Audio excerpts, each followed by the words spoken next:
تو یہ آسان باتیں ہیں جن پر ہم عمل کر سکتے ہیں. تعویذوں کے پیچھے بھاگتے پھرنا یا عاملوں سے نسخے ٹوٹ کے پوچھتے پھرنا کیا ضرورت ہے اس کی؟ اللہ کے حبیب صلی اللہ علیہ وسلم اپنی امت کو بے سہارا چھوڑ کر نہیں گئے. جس کی ضرورت تھی وہ سب کچھ بتلا دیا. کرنا ہمارے ذمہ ہے. ہم ان اعمال کو کریں، اور کچھ ایسے اعمال ہیں جن سے رزق بند ہوتا ہے، ان سے بچیں. اس وقت میں ان کی تفصیل تو نہیں ہو سکتی، تاہم وہ اعمال پڑھ کے بتا دیے جاتے ہیں. حدیث مبارکہ میں ان اعمال کا تذکرہ کہ ان سے رزق بندتا ہے. پہلی بات، کھڑے ہو کر جوتے پہن کر ننگے سر کھانا کھانا. کھڑے ہو کر اور جوتے پہن کر ننگے سر کھانا کھانا. بیت الخلاء میں ننگے سر جانا یا بیت الخلاء میں بات کرنا. مہمان کو بوجھ سمجھنا. ہاتھ دھوئے بغیر یا بسم اللہ یعنی دعا پڑے بغیر کھانا کھانا.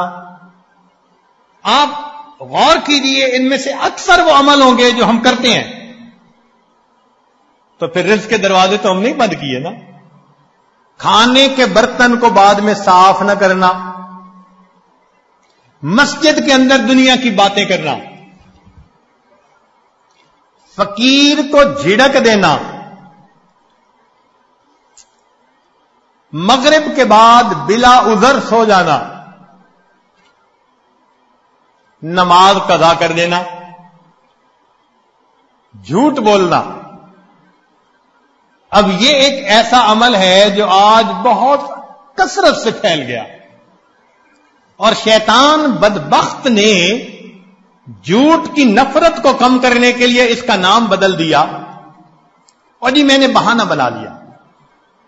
کیونکہ جھوٹ سے تو نفرت آتی ہے نا دل میں، بہانے سے نفرت نہیں آتی.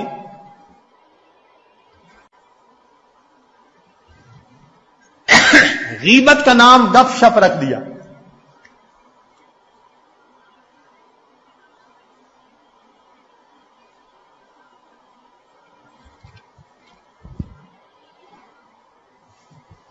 اگلا عمل،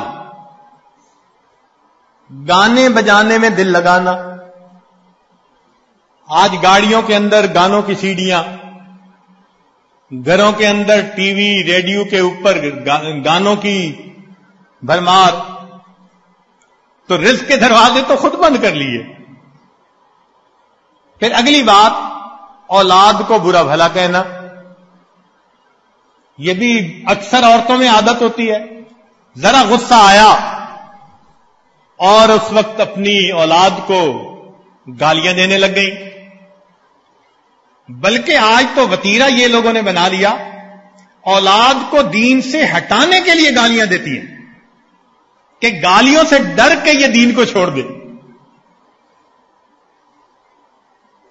قرآن مجید کو بے وضو چھونا، بے وضو ہاتھ لگانا. اور 15 عمل، نامحرم کو دیکھنا. اب سوچ لیجئے کہ یہ گناہ کتنا عام ہے، اور رزق کے بند ہونے کے شکوے بھی عام ہیں.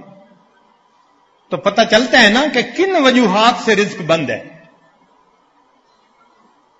اور آخری بات، اہل و عیال سے لڑتے رہنا. یہ بھی ہر گھر کی سٹوری. آج تو نیک ہوں یا بد، یہ تو میں تو اکثر گھروں کی بات. تو میاں بیوی کی بنتی نہیں، اور اوپر سے رزق کے شکوے اللہ سے.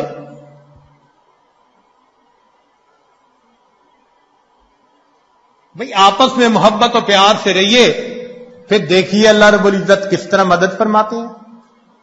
تو جو اعمال قرآن و حدیث میں رزق کی فراخی کے لیے بتائے گئے وہ کیجئے کہ تاکہ دروازے کھل جائیں. اور جو بتائے گئے کہ دروازے بند ہوتے ہیں ان سے بچیے، اور اللہ کی طرف سے رزق کی کشائش کو اپنی آنکھوں سے دیکھیے۔ اللہ تعالیٰ دے کے خوش ہوتے ہیں، لے کے خوش نہیں ہوتے۔ اللہ تعالیٰ ہمیں بات کی سمجھ عطا فرمائے، اور اس دنیا میں اللہ تعالیٰ ہمیں نیکوکاری کو مقصد زندگی بنا کر جینے کی توفیق عطا فرمائے۔ وآخر دعوانا ان الحمد للہ رب العالمین۔